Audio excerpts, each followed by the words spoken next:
with lush countryside, heritage and culture, myths and legends, and a warm and friendly welcome, we can only be in one place: the Valleys of South Wales.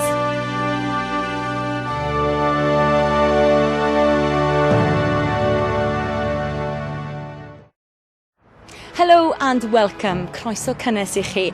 I'm Amanda Prythro-Thomas, and over the next 15 minutes I'll be guiding you through this historic region of Wales, popular for its walking, cycling and other activities.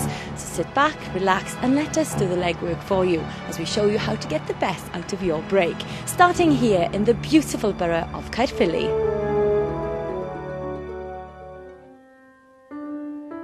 Caerphilly Castle, nestling in the heart of Caerphilly town, is one of the finest medieval monuments in Europe.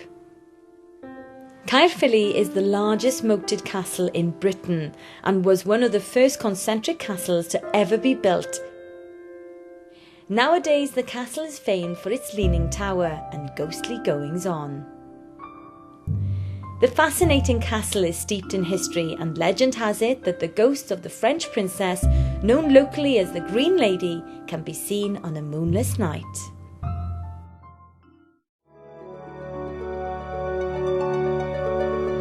Just a short drive from Caerphilly is Cwm Carn Forest. What was once a mining area is now a verdant forest of larch and pine, with beautiful walkways and picnic areas.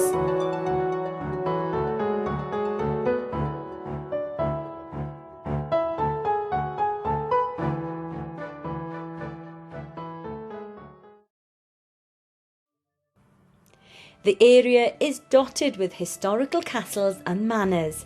Another must-see site is Llancaich Fawr Manor. It was designed by David ap Richard to be easily defended during the turbulent reigns of the Tudor kings and queens. Its former residents, the Pritchards, extended the building in 1628 to demonstrate their wealth. 14 years later, in 1642, when civil war broke out between king and parliament, Colonel Pritchard was actively involved in raising men and money for the royalist cause in Glamorganshire.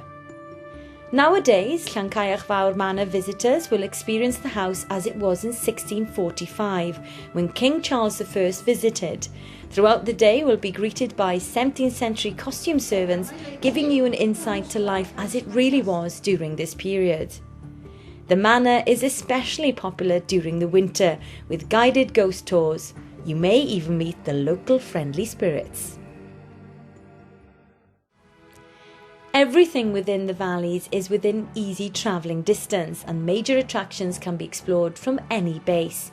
You can even use one of the dedicated cycling and walking routes like the Celtic Trail.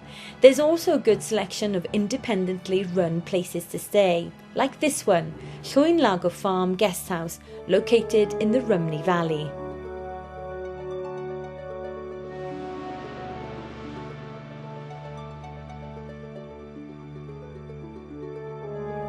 In the mid-19th century, the mining industry swept into this lush valley, changing the landscape and lives of its inhabitants. Now the collieries are all but gone, the Winding House Museum and its huge steam engines serve as an interesting and important reminder of the area's heritage.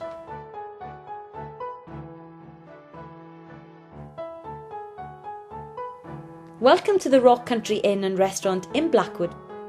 This newly refurbished establishment offers a well-stocked bar. The restaurant serves hearty meals like ribeye steak and homemade soups, perfect after a long day exploring the 4 surrounding country parks. The ensuite B&B accommodation here is gorgeous, and with each of the 4 rooms having its own theme and stunning views of the surrounding scenery, you may not want to leave. The borough of Blaenau Gwent sits neatly just off the A465 Heads of the Valleys road. In Ebbw Vale you'll find the Festival Shopping Park. Set in 70 acres of parkland, the shopping park offers big discounts on branded goods. The 200-seater restaurant is situated in the old Garden Festival of Wales site and has panoramic views across the valley of Ebbw Fawr.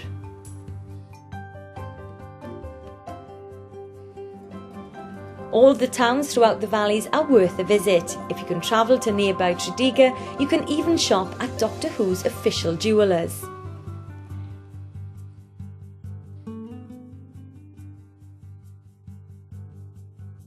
As well as shopping, the area has plenty of heritage trails which incorporate local history, myths and facts, and a great way to explore and learn.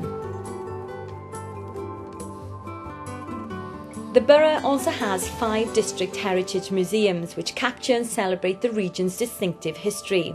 Find out more at Abertillery, Blaenau, Bryn Mawr and Tredegar museums or via the Ebwy Vale Archival Trust. Finding somewhere to eat, drink and sleep throughout the valleys won't be difficult. The region is famous for its hospitality and friendliness. Much of the cuisine uses food sourced locally and many places have a fair trade status. Visit one of the regular markets where shopping comes with a human face. Ebwy Vale and Abertillery are just 2 towns offering regular outdoor markets. For a traditional Welsh Valleys welcome, you can't beat staying in a privately run guest house like Rosland B&B.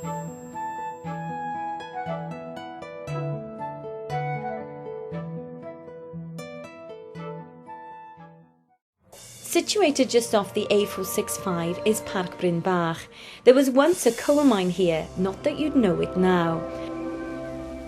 Set in 340 acres of mixed grass and woodland with a 36-acre lake stocked with fish, Parc Bryn Bach is the perfect place to get back to nature and try your hand at one of the many adventure activities. The park offers a whole host of things to do, from fishing and walking to instructor-led activities like canoeing and kayaking. And if adrenaline-fueled activities aren't your style, there's a 9-hole golf course, driving range, visitor centre and a host of nature walks to keep you occupied. The valleys are only a stone's throw from the M4 near Cardiff, and with the investment into the A465 head of the Valleys Road, travelling to and from the region is easy.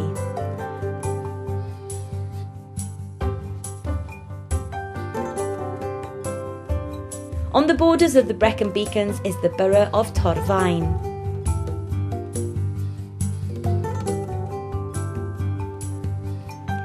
The Industrial Revolution swept through the valleys of South Wales like nowhere else in the world. The Blaen Afon region's role was so significant it has been recognised with a World Heritage status, and nearly half the World Heritage site is within the Brecon Beacons National Park.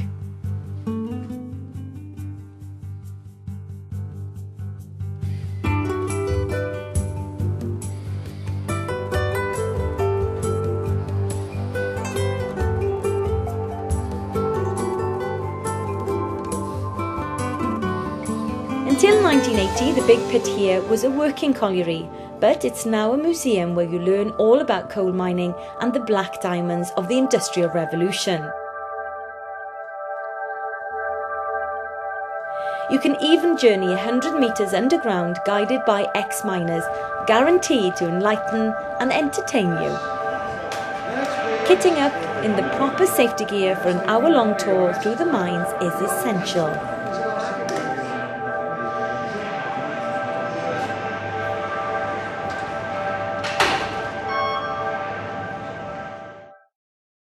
As well as being home to the Big Pit National Coal Museum, the site also houses the Blaen Afon Cheddar Company.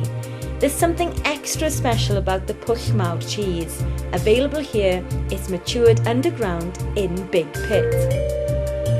But if you don't fancy venturing into the depths of the pit to pick your perfect piece, then just pop into the shop on Broad Street. You can even see how the cheese is made. Nearby are the Blaen Afon Ironworks, the remains of 5 former blast houses and workers' houses which date back to the late 18th century. The cottages resemble what they looked like during the Industrial Revolution. The Ironworks is also the setting for BBC's Coal House series.